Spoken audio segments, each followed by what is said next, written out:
Akala ko ba best friend kita? Hoy, Big Bird! Ano ginagawa mo? Naasar ako eh.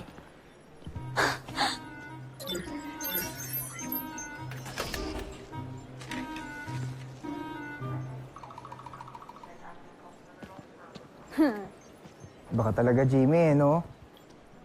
Kaya nai-inlove sa'yo si Kuya Bro, eh. Balik ko yan, gusto mo? Balik ka doon? Ha? Huwag na. Gusto mo ba? Hindi na.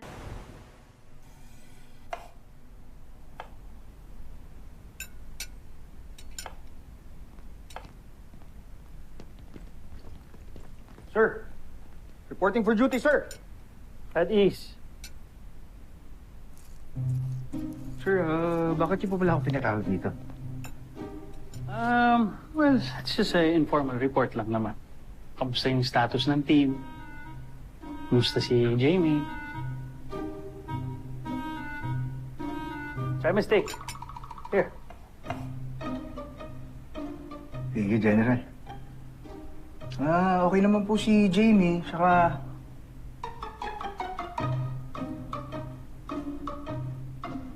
Okay naman po silang lahat. Kahit na meron silang mga kanya-kanyang problema sa puso. Ano?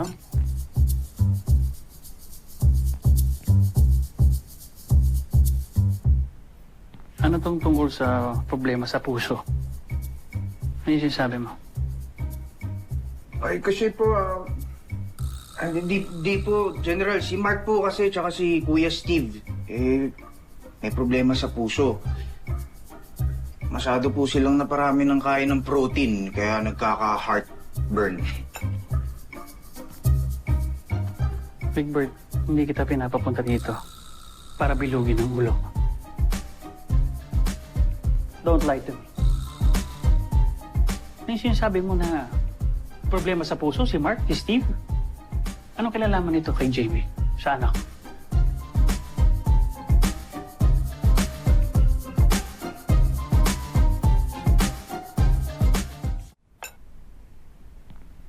General, kay Mark tsaka kay Kuya Steve nyo na lang po itanong. Baka pwedeng... O kaya si Jamie na lang po. Big Bird, ikaw yung tinatanong ko. Parang napaka-chismoso ko naman po, General. No information, no stake.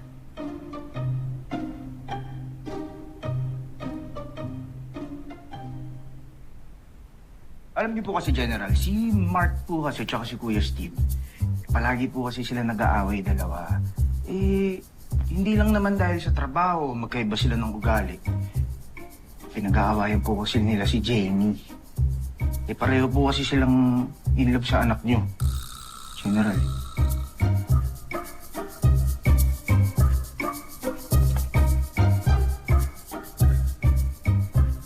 Marshal?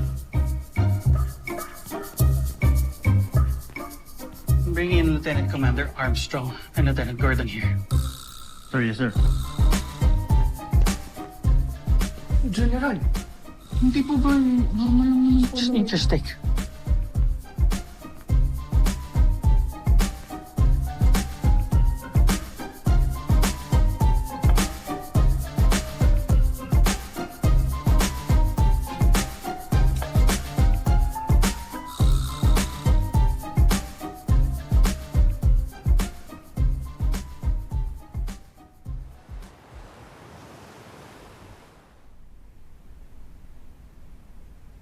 May nagawa ka bang kasalanan, Mark? Bakit ako? Ikaw ba may ginawa ka?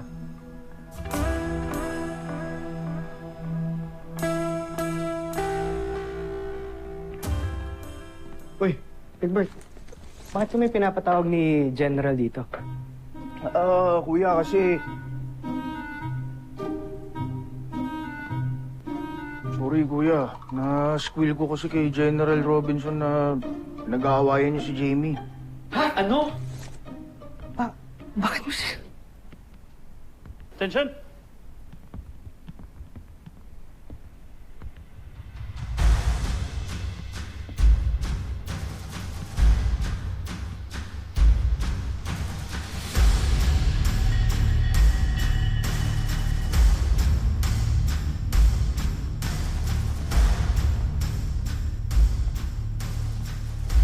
Iwan mo muna kami. Sir! Pinatawag niyo na ho kami, sir. Aris, boys.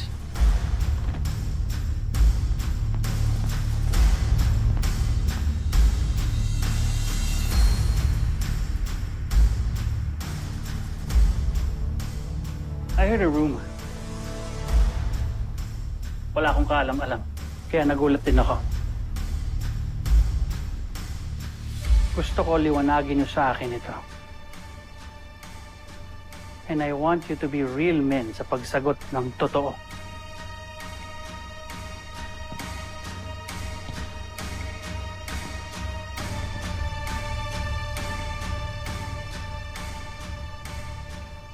Totoo ba yung nalaman ko na may gusto daw kayo sa anak ko? Sa nag-iisang anak ko? Eyes forward! Ba't natahimik kayo? Natatakot kayo? Nadudubag kayo sa akin? Sir, no, sir! Then please answer my question.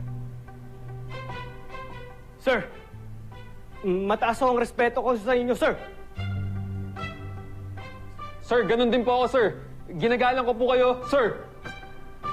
And sir, alam ho namin ang mission ho namin. At yun po ang #1 priority namin, sir. Oh, I'm sure. Pero hindi niyo pa rin sinasagot ang tanong ko. May gusto ba kayo sa anak ko?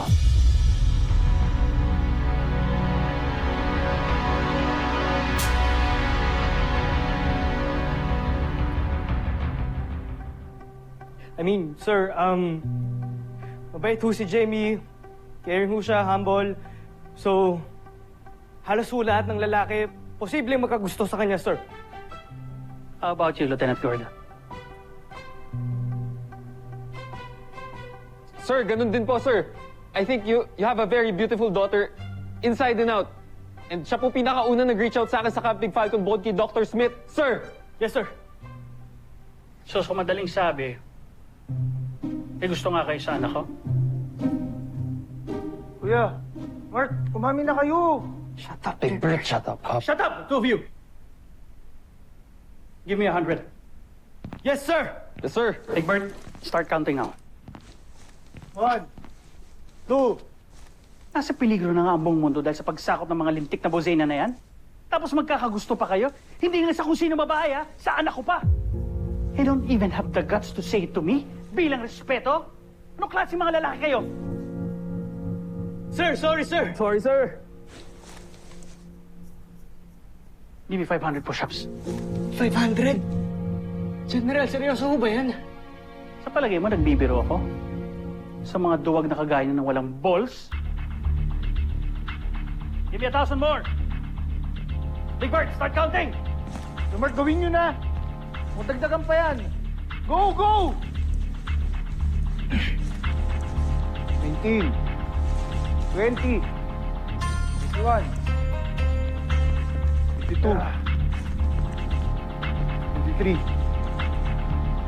24, 25, 26, 27, 28, 143. Push! Push!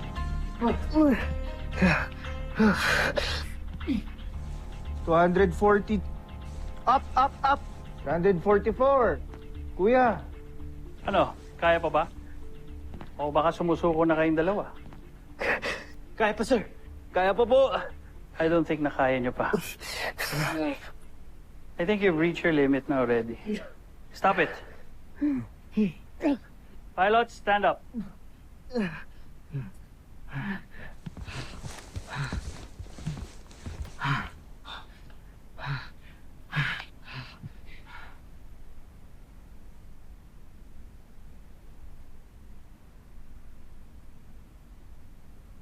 Ba't halos mangiyak-ngiyak kayong dalawa? Wala ho, sir.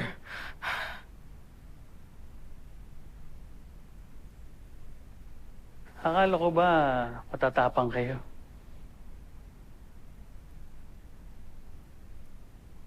Parang mga duwag kayo eh. Hindi nyo nga kayang aminin na hindi pala kayo astig eh. You know what? You're not kids anymore. Sa lahat ng mga nakalaban ninyo, lahat ng training ninyo, hindi ba dapat you've become grown men? Dapat tanggap nyo ang kahinaan ninyo.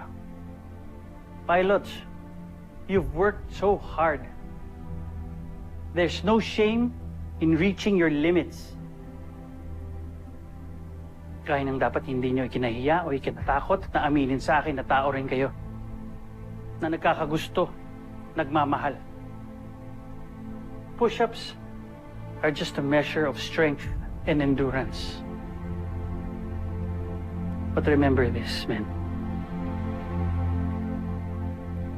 The most crucial battles are fought in your hearts and minds. Kaya kung totoong kapwa kayong may gusto sa anak ko at totoong sincere kayo, hindi ba dapat sinabi niyo sa akin dahil yun ang isang katangian ng isang tunay na may prinsipyo, na may integridad na lalaki at sundalo? Dapat sinabi niyo pa rin sa magulang ng babae. Opo, sir. Yes, sir. Pasensya na po. At tungkol sa nararamdaman ninyo sa anak ko, hanggat nandito pa ang mga Boseynans at nagbibigay ng gulos dito sa mundo natin, hindi nyo dapat inuuna ang interes ninyo. You will be compromising the mission at ilalagay sa peligro si Jamie.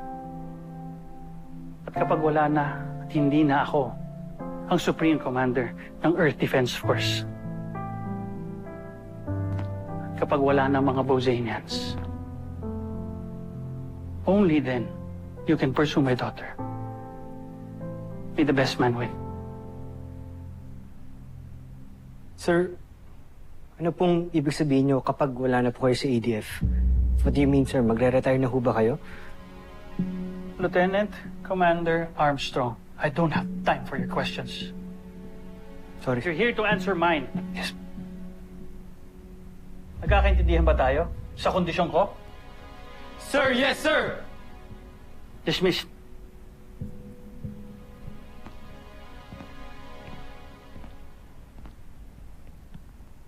Grabe pala si General Robinson, no? Kapag anak na yung pinag-uusapan, parang nagiging kasing sungit ni Dr. Hook, eh. Ano? Tara! Balik tayo, Camp. Kasalanan ka sa amin. Makites ka din palang Big Bird kayo, no? Hindi ka dito, sumama ko sa akin. Libert! Kanina! Bakit ba? Kasalanan ko!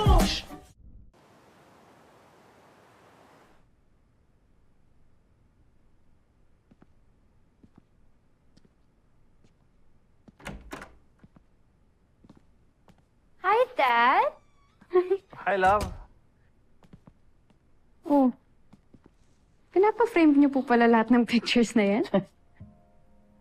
Lahat naman ng pictures mo, piniframe ko. Tingnan mo. It's all you. Palibhasa kasi hindi ka na madalas umuwi dito. Alam mo naman kung gaano ka-proud ang daddy mo sa unika iha niya.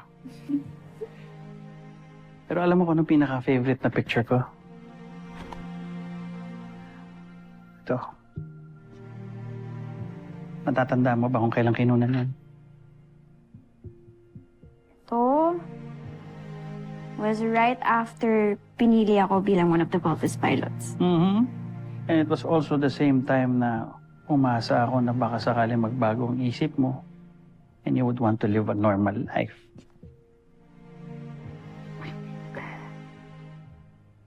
Pero alam mo, masama man sabihin pero umasa ako na sana. I was really hoping na hindi ka pumasa ng training mo. Pero hindi mo kami binigo. You passed the training. I've always admired your determination. But at the same time, up to now, until now, para akong atakihin sa puso kapag ginagawa niyo yung mga mission niyo. Takot ako para sa'yo. Dad, lagi naman po kami nag-iingat eh. Alala mo ako.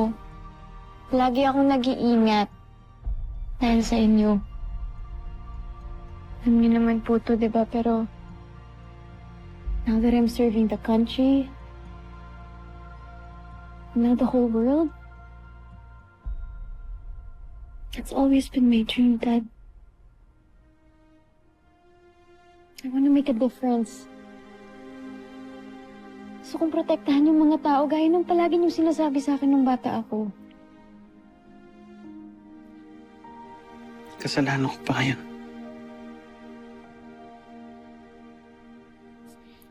Naiintindihan kita, anak. Pero para sa akin bilang magulang, mahirap na nasasaksihan ko yung pag nalalagay kayo sa peligrosong mga misyon. Natatakot ako. Palagi akong natatakot. Takot ako baka mawala ka.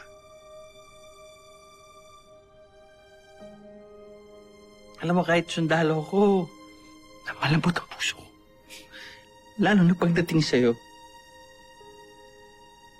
Alam mo ba, bata ka nga, di ba? Pag nadadapa ka, natataranta ako.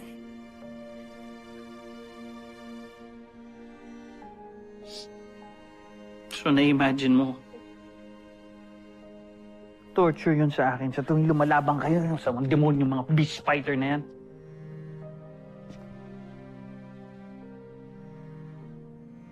Naiintindihan ko kayo, Dad, but please.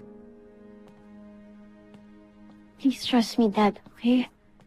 Palagi po akong mag-iingat para sa inyo. Para makauwi po ako ng buhay para sa inyo. Okay, Dad?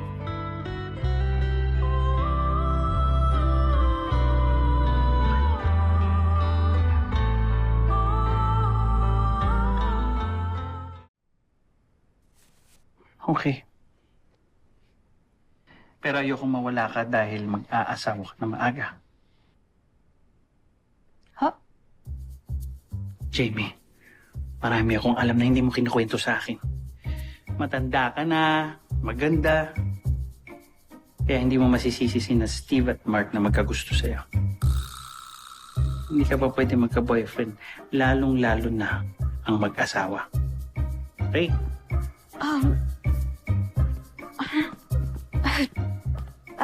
That